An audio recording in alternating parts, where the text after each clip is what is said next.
walk the dogs, school drop-off, meetings from 10 to 3, take kids to soccer, then no time left for a jog. When everyone else is relying on you, it's easy to put your needs last. BetterHelp connects you with a licensed therapist online, so you can show up for yourself the way you do for others. Find more balance with BetterHelp. Visit BetterHelp.com today to get 10% off your first month. That's BetterHelp.com.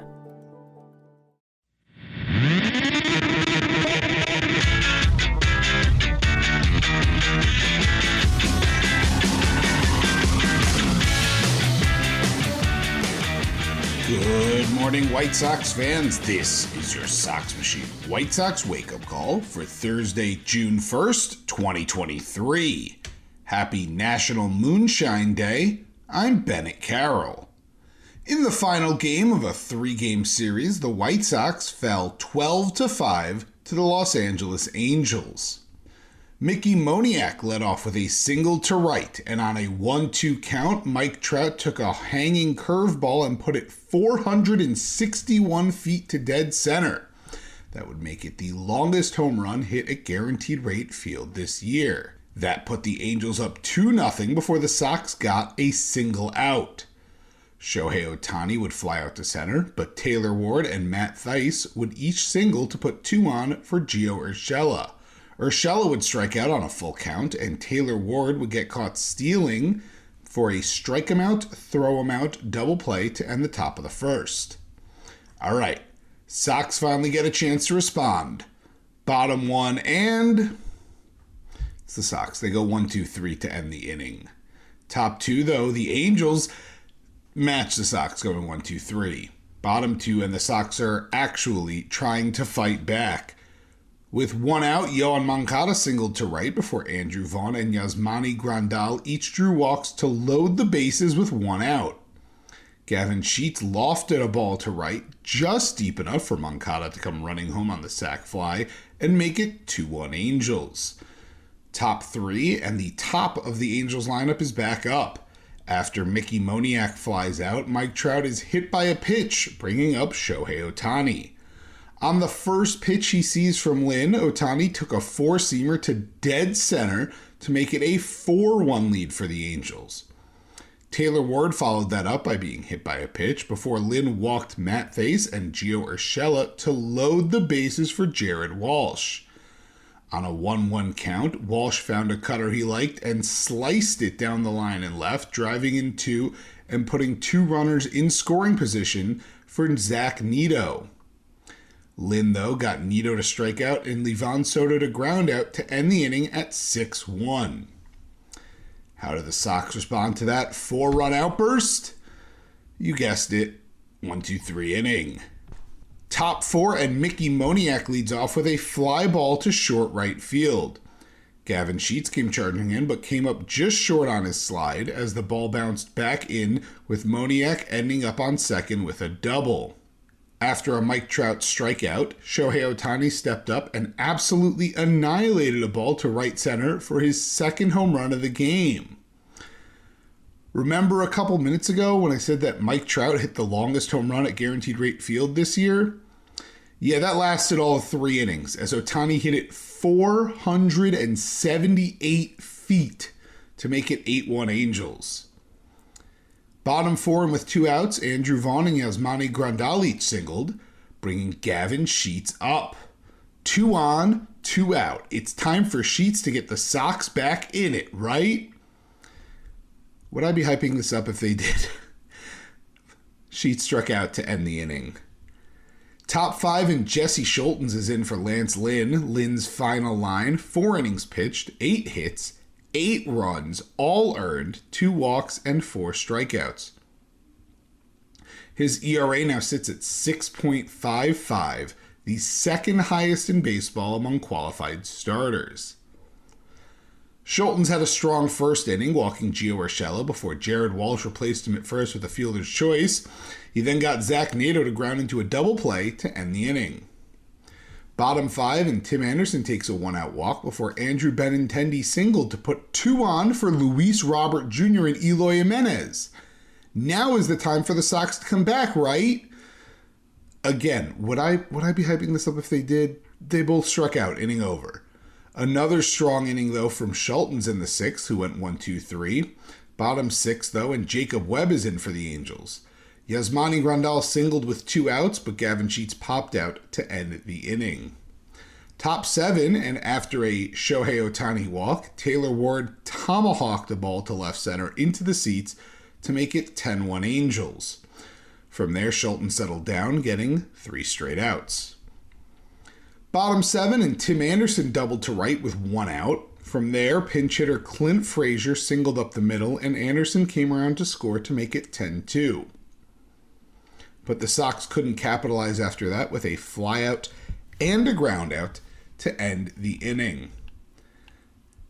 Top of the 8th, and Jake Berger is in for Tim Anderson playing second base, maybe a lineup solution for the near future. Levon Soto singled to right with 1 out, but besides that, the Angels went down to end the inning.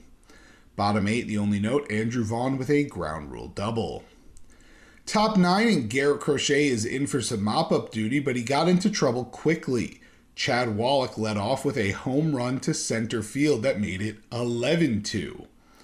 After a pair of outs, Gio Urshela and Jared Walsh each doubled to make it 12-2 before Zach Neto flew out to end the inning. Bottom 9, and with 1 out, Jake Berger lifted one over the bullpen and left to suddenly make it 12-3. After a Clint Frazier flyout, Luis Robert singled and Eloy Jimenez doubled to put 2 runners in scoring position for Hanser Alberto. On a 1-2 count, Alberto sliced one into short right, bouncing past the outstretched glove of Luis Rengifo to bring both runners in and put Alberto on second. It's only 12-5. They've scored a lot in the 9th inning before. Are the Sox coming back? Come on. No. Andrew Vaughn flew out to end the game. Sox lose 12-5. Some notes from the box score. Gavin Sheets and Romy Gonzalez were the only Sox players to not get a hit, with Vaughn and Grandal each having 2 hits. Jesse Schultens had some relief for the relievers, throwing 4 innings and allowing 2 runs on 2 hits to save the bullpen. Today, the Sox, and more importantly you, the fans, get an off day before a series with Detroit kicks off on Friday. Walk the dogs, school drop-off, meetings from 10 to 3, take kids to soccer, then no time left for a jog. When everyone else is relying on you, it's easy to put your needs last. BetterHelp connects you with a licensed therapist online, so you can show up for yourself the way you do for others. Find more balance with BetterHelp. Visit BetterHelp.com today to get 10% off your first month.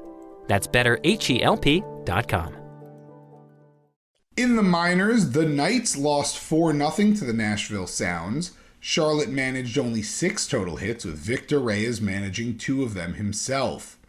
Stephen Piscotty also had a double. Garrett Davila got the bump for Charlotte and had a quality start, throwing 6 innings, allowing 5 hits, 4 runs, and 2 walks while striking out 11. His ERA on the year sits at 3.38. Declan Cronin, Brian Shaw, and Alex Colomé each had scoreless innings of relief. The Barons got absolutely crushed by the Mississippi Braves, losing 13-2. Brian Ramos went 3 for 3 with a walk and a steal in his second game back in Birmingham. Adam Hackenberg went 2 for 2 with a walk and a run. Moises Castillo also doubled. Matthew Thompson started and got hit around, throwing 4 2/3 innings, allowing 5 hits and 5 runs, all earned, while walking and striking out 4 apiece. Yoelvin Sylvan is the only other pitcher worth noting, as he threw 2 perfect innings to end the game, striking out a pair. The Dash fell 6-1 to the Greensboro Grasshoppers. Michael Turner drove in the only run for Winston-Salem, doubling in Sean Goosenberg in the bottom of the 9th to avoid a shutout. Goosenberg and Terrell Tatum also doubled, and Tatum singled as well. Turner also singled and drew a pair of walks. Connor McCullough got roughed up in his first start in High A, allowing 4 runs over 4 innings while walking 3 and striking out 6. Jeremiah Burke gets a special note in relief, though, throwing 3 no-hit innings, walking only a single batter, and striking out 6 of his own. The Cannonballers fell 2-1 to the Fayetteville Woodpeckers. Shout out Colin Casey. The one run came from a sacrifice fly by Joanna B.L. Laureano to drive in Bryce Willits. Only 3 hits for Kannapolis as Jonacare Betancourt doubled and Jordan Sprinkle and Luis Pineda each singled. Shane Murphy had a strong start, throwing 5 runs, allowing only 2 hits and giving up just 1 run on a solo home run. Murphy also struck out 6 without giving up a walk. Through 8 starts, he has a 1.89 ERA, and I'd expect to see him moving to Winston-Salem sooner rather than later. Ethan Hammonberg and Billy Seidel each had a pair of strikeouts in relief. In addition, Noah Schultz, the 2022 first-round pick for the Chicago White Sox, is expected to be assigned to Low-A Kannapolis in the near future. That will do it for this White Sox wake-up call. Subscribe to the Sox Machine podcast wherever you listen to podcasts. Also subscribe to our YouTube channel at youtube.com/SoxMachine. If you enjoy our work and want to support, you can visit patreon.com/SoxMachine, as we have several different tiers of support starting at just $2 a month for exclusive content, ad-free podcast and website, and first crack at our new swag. Enjoy your Thursday and go White Sox!